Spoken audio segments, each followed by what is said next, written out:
Bonsoir à tous. À la une de ce journal, les sénateurs auront-ils l'esprit serein pour contrôler l'action du gouvernement et examiner des projets de loi? Cette session parlementaire cristallise déjà les enjeux liés aux élections sénatoriales prévues dans 3 semaines. Des étudiants rentrent dans la vague d'indignation des Camerounais à la suite de l'arrestation et le maintien en détention des enseignants grévistes. Contre toute attente, des pressions sont exercées sur ces enseignants afin qu'ils demandent pardon, reconnaissent avoir troublé l'ordre public. Vous suivrez dans ce journal comment les concernés refusent de céder à ces exigences et contraintes de la part des pouvoirs publics.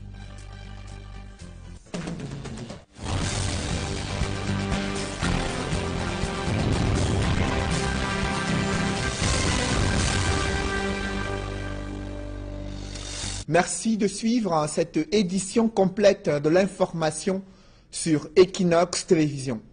L'enlisement de la crise anglophone, la dégradation du climat social et la situation sécuritaire du pays ont meublé le discours. Climat social et la situation sécuritaire du pays ont meublé le discours du doyen d'âge à l'Assemblée nationale. Arrivé en fin de mandat, les députés sont incertains de la tenue des législatives cette année 2018, mais le sujet est déjà au centre des conversations entre parlementaires à l'hémicycle du Palais des Verts de Ngouaekele à Yaoundé. Des précisions avec Joël Essengue et Guy Zogo. L'ouverture de la session de mars à l'Assemblée nationale a offert une atmosphère à la fois classique et inhabituelle. Côté classique, dans un hémicycle où les bancs des députés et du gouvernement étaient suffisamment garnis, Kavaye Djibril a lui retrouvé momentanément le siège des députés ordinaires. Joseph Virba du SDF, quant à lui, était absent. Dans ces décors, le doyen d'âge Tabé Tandon Enon a délivré un discours convenu, condamnant notamment les violences dans la partie anglophone et dénonçant ceux qui veulent défier, selon lui, l'ordre établi. Il a en outre appelé les partis à la retenue, sans plus, félicitant aussitôt les forces de l'ordre pour leur travail sur le terrain. De plus, s'agissant des élections, il a appelé les personnes en âge de voter à s'inscrire massivement sur les listes électorales. Enfin, évoquant la Coupe d'Afrique des Nations de football 2019, il a souhaité que les populations du Cameroun se mettent en ordre de bataille derrière le gouvernement pour la réussite de cet événement. Côté inhabituel, le doyen d'âge, en piqûre de rappel, a mis sur la table la fin du mandat des députés, suscitant une certaine hilarité. Pour les députés, autant au SDF qu'au RDPC, cela ne change rien à la donne. C'est une autre session de combat et on va valablement défendre les intérêts de Camerounais. C'est pas facile d'être dans une législature avec une majorité écrasante et je pense qu'on a joué notre partition jusqu'à présent et les Camerounais doivent se rendre compte que donner une majorité obèse à un seul parti politique n'est pas bien pour la démocratie. Cette session est très importante parce qu'elle intervient en année électorale. Donc c'est les fins de mandat. Ensuite, cette session s'inscrit au moment où dans le pays, nous observons des mouvements de gens qui veulent instaurer la violence comme règle politique. C'est un discours d'apaisement dont le doyen d'âge a tenu et nous souhaitons que cette fin de mandature serve d'exemple et que le futur mandat pour les heureux députés qui reviendront à l'Assemblée soit meilleur. Ce qui augure d'une session loin d'un pis-aller. Les sénateurs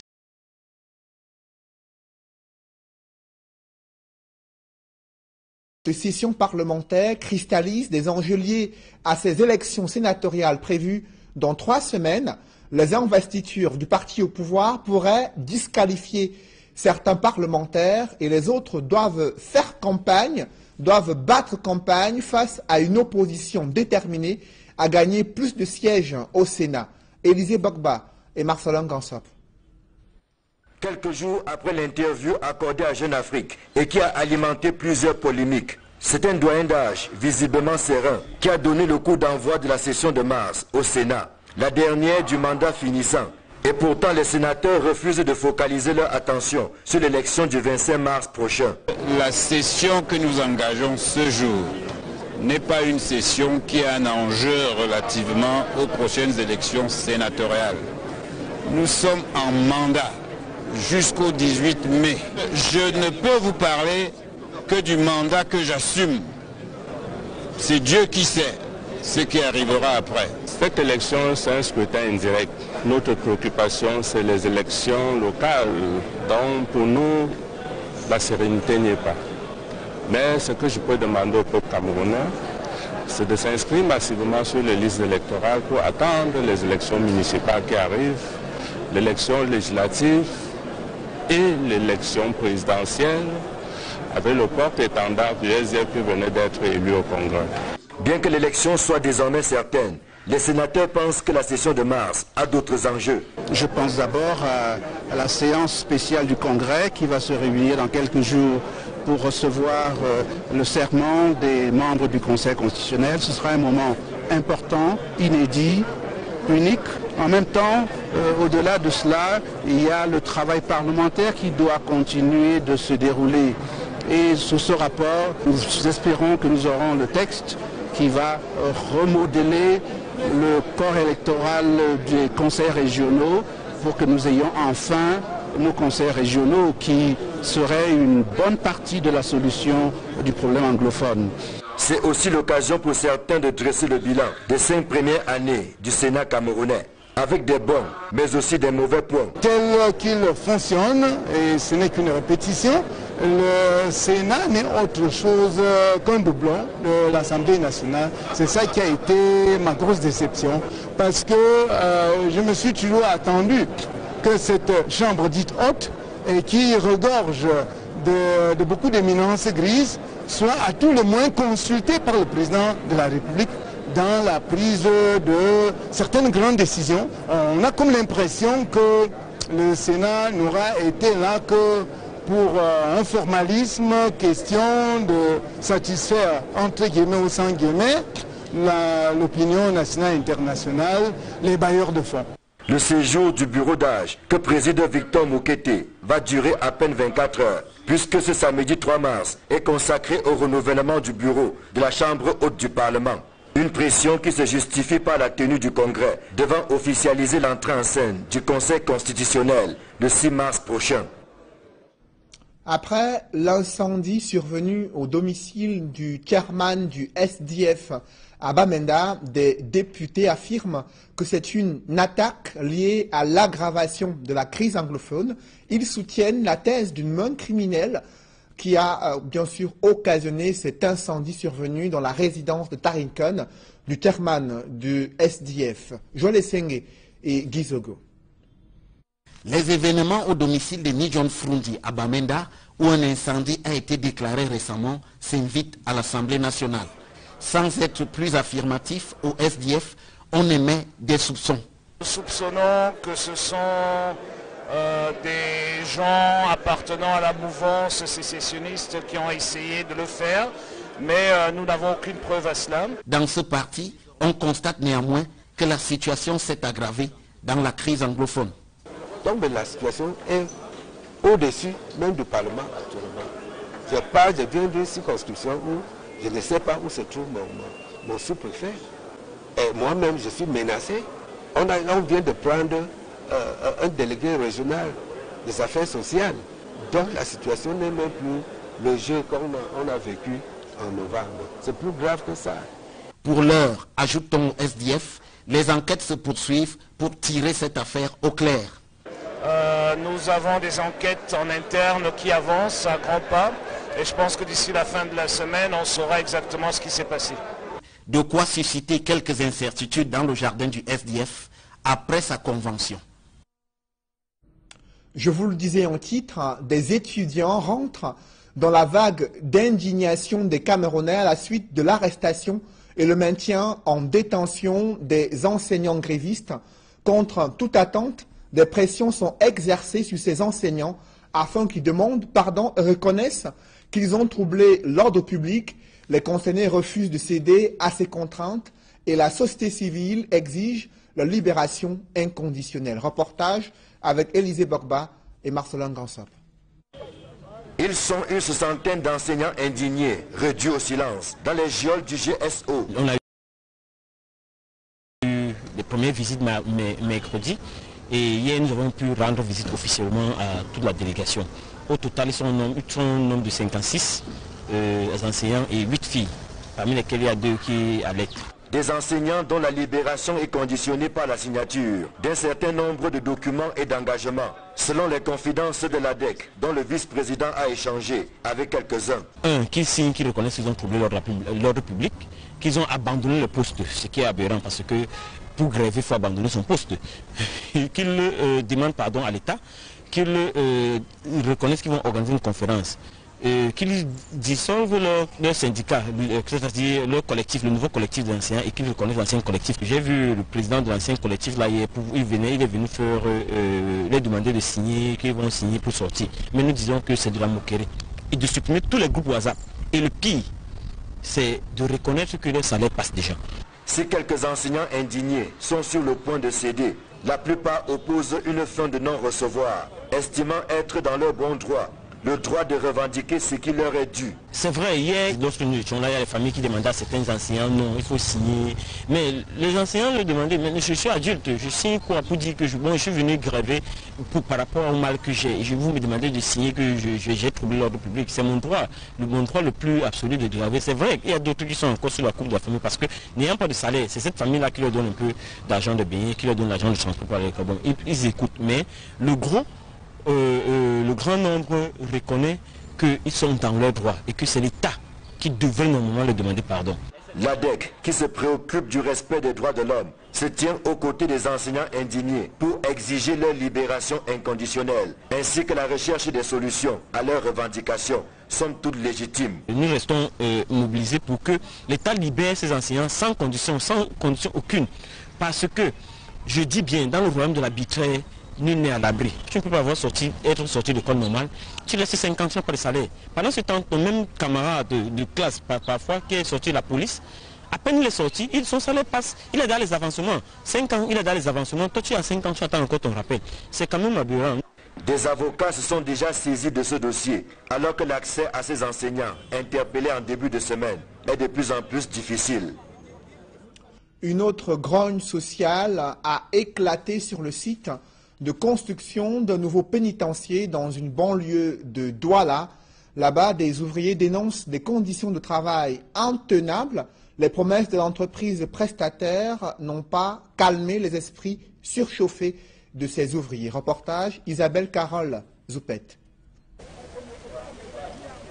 Sur le site de construction de la nouvelle prison centrale à Ngoma, dans l'arrondissement de Douala 3e, la colère des ouvriers gronde. Ils sont une centaine à avoir cessé leurs tâches techniques pour dénoncer un traitement salarial dérisoire, bien en deçà des immenses tâches à effectuer dans des conditions jugées inhumaines. Nous travaillons à l'insécurité. Nous n'avons pas de tenues,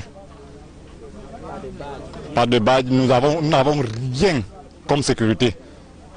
Vous travaillez, des fois, ceux qui montent en hauteur, tu tombes par terre, tu te casses même, des fois tu pars à l'hôpital, tu n'as pas de suivi. Les salaires sont minables. Hein? Nous on appelle ça catégorie, c'est minable. Hein?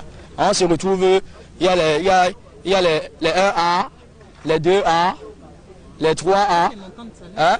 Les 1A par exemple, c'est les salaires de base de 35 000 francs. Ces ouvriers compte paralyser ce chantier durant de nombreux jours s'il n'y a aucune réponse concrète à leurs revendications. On va toujours continuer à gréver tant que la situation ne s'arrange pas parce qu'on vente à famille à point de roi. L'entreprise chinoise prestataire, après avoir fait la sourde oreille, promet sous pression d'étudier la faisabilité de l'amélioration des conditions de travail de ces ouvriers. Les manifestants mécontents n'ont pas caché leur insatisfaction. Les négociations échouées et les travaux sont aux arrêts sur le chantier de construction de la nouvelle prison centrale ultramoderne de Douala. Vous le voyez, la cohésion sociale est mise à rude épreuve au Cameroun et l'inefficacité des mesures prises jusqu'ici est plus que jamais criarde à la lumière des crises sociales qui secouent le pays. Des experts du ministère des Affaires sociales se sont penchés sur ces problématiques au cours de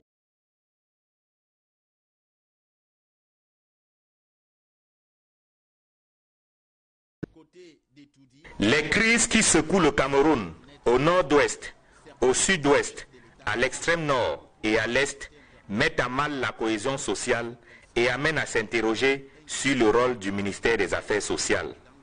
À la limite, on fait ce qu'on peut face aux réalités sociales. Non, on devrait sortir de là et véritablement viser la performance dans tout ce que nous posons comme acte. Et comme je l'ai dit, à travers les trois éléments que j'ai évoqués, l'efficacité, l'efficience et la qualité de service. Ça voudrait dire quoi? Ça veut dire qu'il ne faut plus être là parce que je vais exécuter une tâche.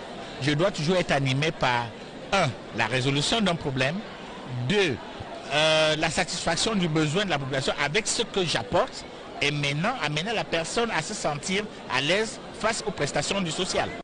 Le mal est d'autant plus profond que les artères des principales villes du Cameroun sont envahies par des enfants qui ont abandonné le cadre familial pour s'installer dans la rue. Il faut qu'on leur apporte donc cet accompagnement, non seulement sur le plan technique, mais aussi au niveau matériel quand cela est possible.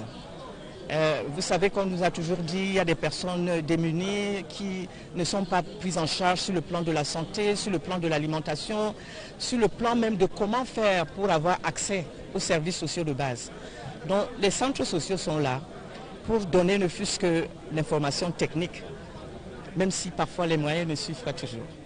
Au thème de la conférence annuelle des services centraux et déconcentrés, élargie aux organismes sous tutelle du ministère des Affaires sociales tenu à Yaoundé, la performance et l'efficacité des actions engagées par le MINAS pour la réinsertion sociale des couches défavorisées sont à questionner.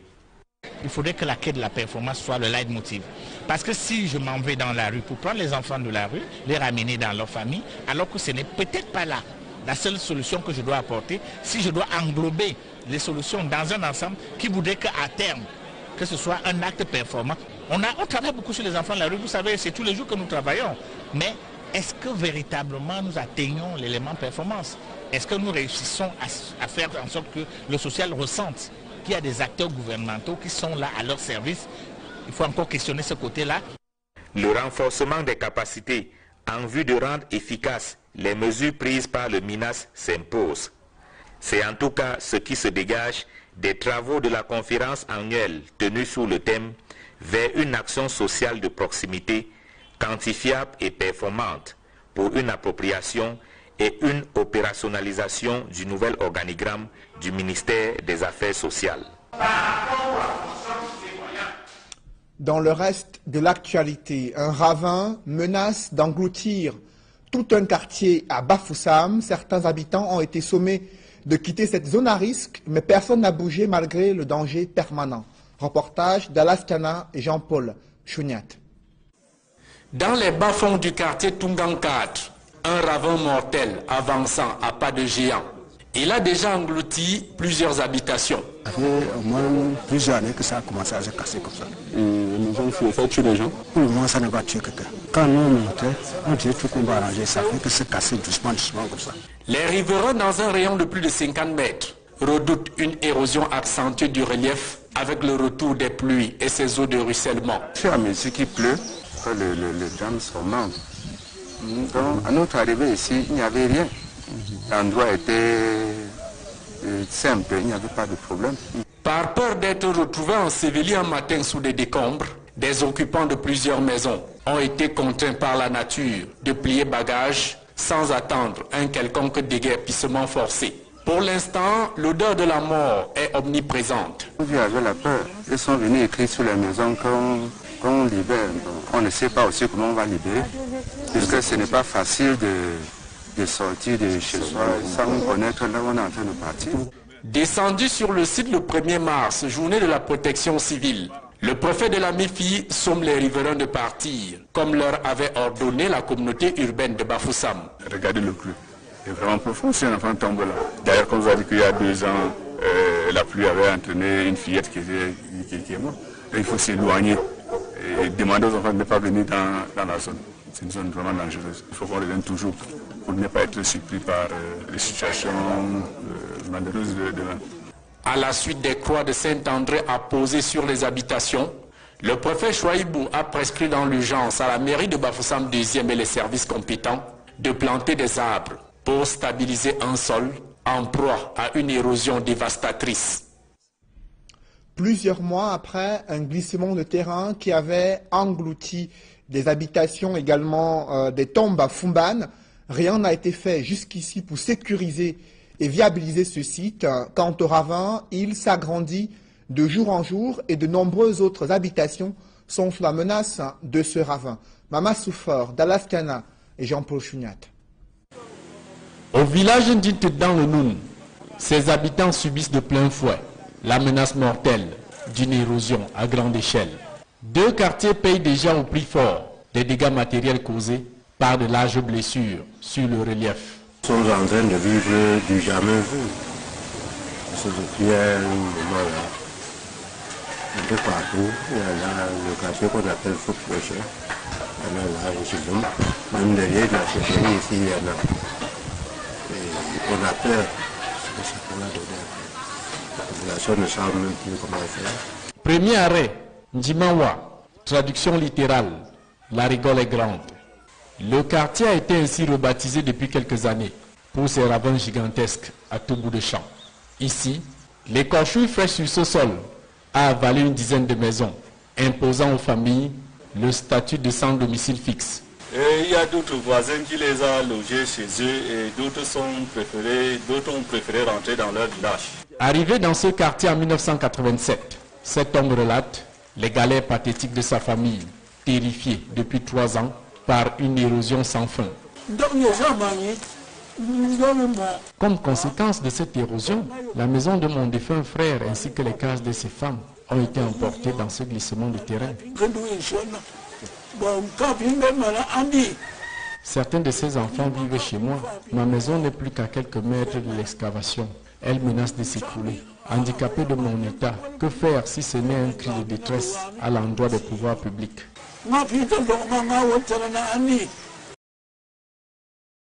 Dans cette avalanche brutale de terre, le repos éternel des morts dans leur dernière demeure a été perturbé sans laisser le moindre repère de recueillement aux familles des disparus. Il y a même beaucoup de maisons qui sont parties là, il y a même les tombes là qui sont déjà dans les ravins. Non loin de là, plusieurs tombes comme celle-ci vivent leurs dernières heures, attendant la seconde mort de leurs occupants.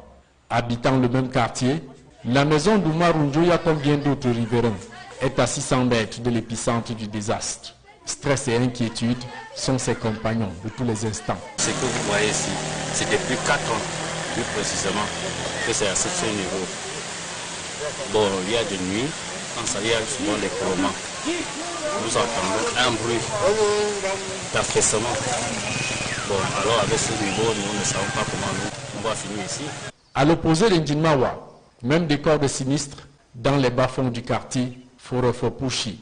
Maisons, végétation et tombes ensevelies ou emportées par des torrents de boue. Pressentant l'imminence du danger, de nombreux habitants ont levé le camp avant l'alerte rouge. Leurs cases, de vastes champs de ruines.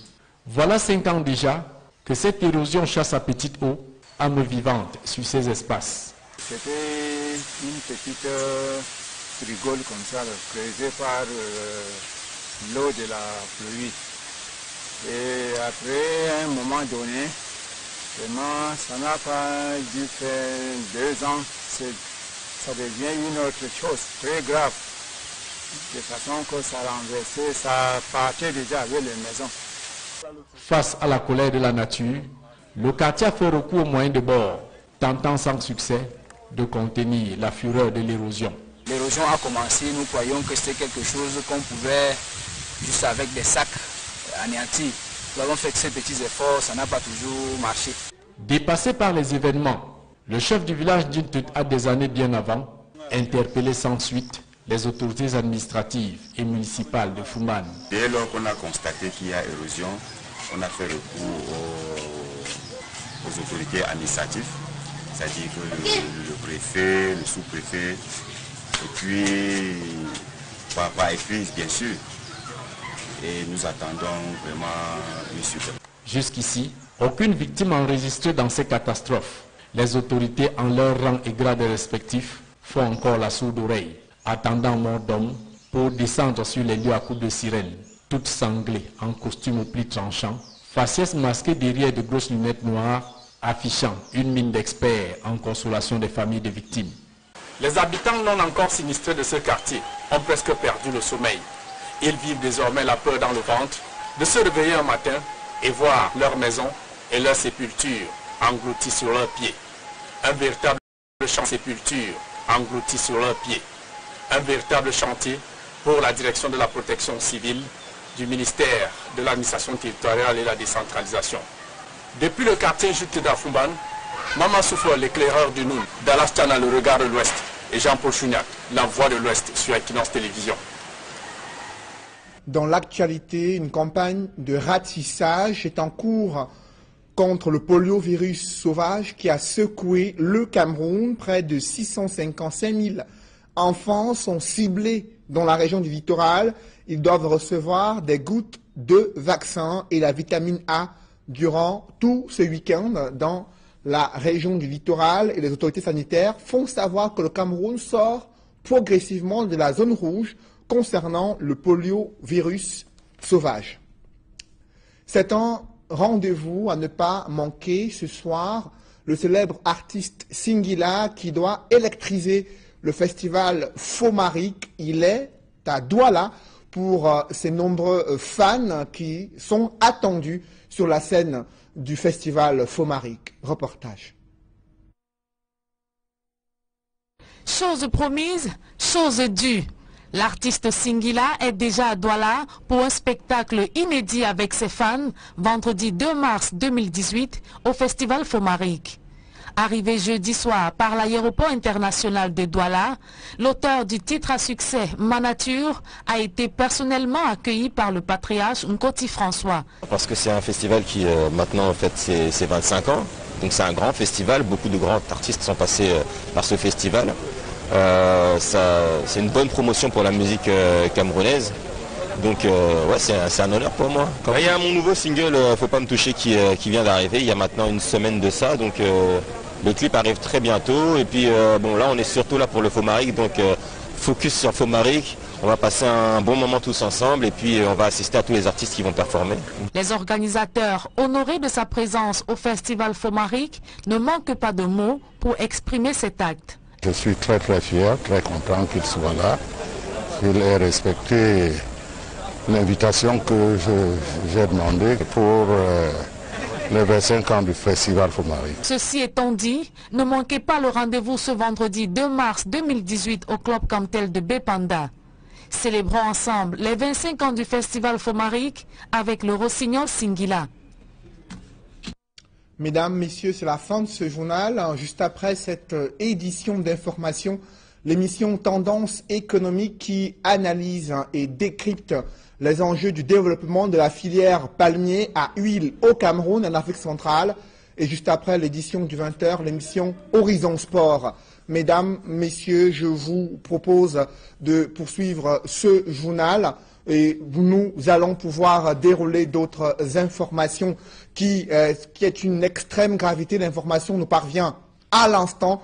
Pour en savoir davantage sur cette actualité brûlante qui se déroule ce soir, je vous précise d'abord que sur le plan international, il faut noter qu'au Burkina Faso, il y a eu des attentats qui ont été perpétrés en plein cœur de la capitale Ouagadougou, environ une trentaine de morts selon des sous-sécurités françaises. Mais les autorités burkinabées font état d'environ 7 morts et nous allons recevoir ici sur ce plateau l'un de nos rédacteurs en chef qui suit de près la dernière actualité brûlante sur le plan national mais aussi international. Et pour en savoir davantage, je vous propose d'abord de suivre ce reportage sur la propriété intellectuelle. Il y a des experts camerounais qui maîtrisent cette propriété intellectuelle, le droit à la propriété intellectuelle. Quels sont les mécanismes pour pouvoir revendiquer ces droits en matière de propriété intellectuelle? Élément de réponse avec Ike Cyril dans ce reportage. Au Cameroun comme ailleurs, beaucoup en parlent sans véritablement savoir de quoi il est question. La propriété intellectuelle est un sujet digne d'intérêt. La propriété intellectuelle, pour être terre à terre, peut être définie comme des droits attribués à une personne sur les œuvres de l'esprit dont elles sont des auteurs. Par exemple, si un musicien commet une chanson, il est titulaire du droit de la propriété littéraire artistique de sa chanson. Si une personne met sur pied une marque et fait la promotion, il est propriétaire de la propriété industrielle sur sa marque. Ainsi définie, la propriété intellectuelle apparaît comme un arbre à deux principales branches. Propriété industrielle d'une part, marque, brevet d'invention, dessin et modèle, et propriété littéraire artistique que nous appelons communément droit d'auteur et droit voisin. Ce sont des droits distincts parce que la propriété industrielle dont les marques sont limitées dans le temps, alors que la propriété littéraire artistique suivit toute la vie de l'auteur et 50 ans après sa mort. Quoi qu'il en soit, la propriété intellectuelle reste considérée comme un domaine réservé au point où très peu d'avocats s'y intéressent. Au Cameroun, le cabinet Christian Didier Djomga est pratiquement le seul spécialisé en propriété intellectuelle. C'est d'abord une matière qui est considérée comme ésotérique et qui est réservée, dit-on, à des initiés. Alors il faut une bonne dose de courage, d'opiniâtreté pour pouvoir se lancer dans cette spécialisation. Surtout que les dossiers ne sont pas courants au Cameroun. C'est pour ça que vous verrez très peu de cabinets sont spécialisés comme le nôtre. D'ailleurs, nous ne faisons que dans la propriété intellectuelle. L'engagement du cabinet à défendre les droits des marques lui a valu des récompenses internationales.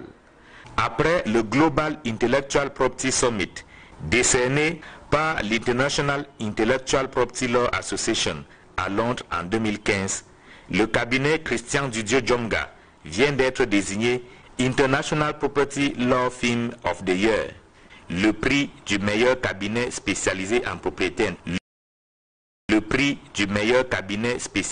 propriété intellectuelle, décerné à l'occasion du Corporate Excellence Award par CV Magazine, un journal basé en Grande-Bretagne. Ce prix est la confirmation d'une certaine compétence, d'un certain savoir-faire.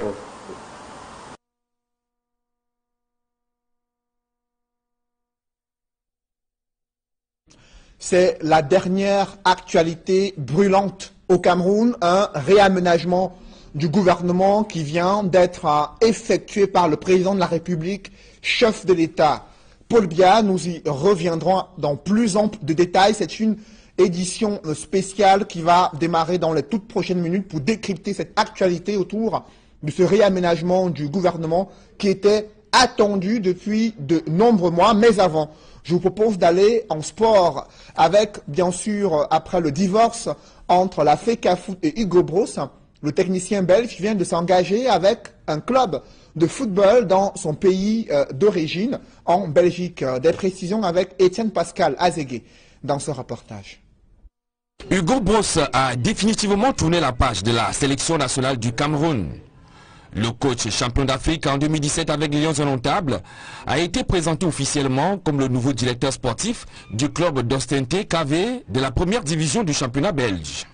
Le technicien belge vient ainsi mettre un terme aux différentes interrogations relatives à son futur à la tête de l'équipe fanion de football du Cameroun. Hugo Broos était en effet devenu indésirable pour le comité de normalisation de la FECAFOOT qui lui reprochait entre autres de n'avoir pas réussi à qualifier le Cameroun pour le mondial russe 2018. Ces mêmes comités de normalisation par l'entremise de son président, Maître Dieudonné Hapi, indiquent qu'Hugo Broos a porté un grave préjudice à l'image du Cameroun lors du Bruxelles Gate. En conséquence, le président du dit comité de normalisation a émis le souhait de mettre un terme à son contrat de travail dès l'expiration de la période de préavis contractuel de 30 jours, tel que cela découle de la lettre adressée au ministre des Sports et de l'Éducation physique Pierre Ismaël Binoukat en date de décembre 2017. Mais depuis le 9 février dernier, date de la fin du contrat d'Hugo Broos, ni la FECAFOOT, ni le ministère des Sports et de l'Éducation physique n'a donné de suite à ces dossiers. Selon des sources proches du comité de normalisation, les responsables de la FECAFOOT étaient plus préoccupés par la prorogation ou non de leur mandat à la tête de la fédération que par le cas d'Hugo Broos. Cette prorogation est finalement intervenue le 27 février dernier.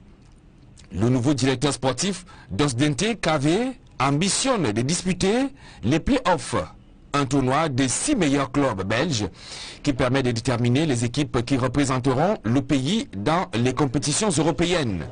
Tandis qu'ici sur place, les Lions indomptables restent sans technicien en chef, surtout en cette période FIFA où certaines sélections nationales profitent pour livrer quelques rencontres d'évaluation. Ça ne sera donc pas le cas pour les Lions indomptables. L'information nous parvient à l'instant, je vous le disais, au cours de ce journal, un réaménagement gouvernemental survenu depuis quelques minutes. Et l'on précise que certains ministres ont été limogés du gouvernement. C'est le cas de Edgar Alain Mebongo. Et pour en savoir davantage, ce soir, je reçois sur ce plateau le rédacteur en chef de Equinox Radio et Télévision, Eric Kouamo. Bonsoir.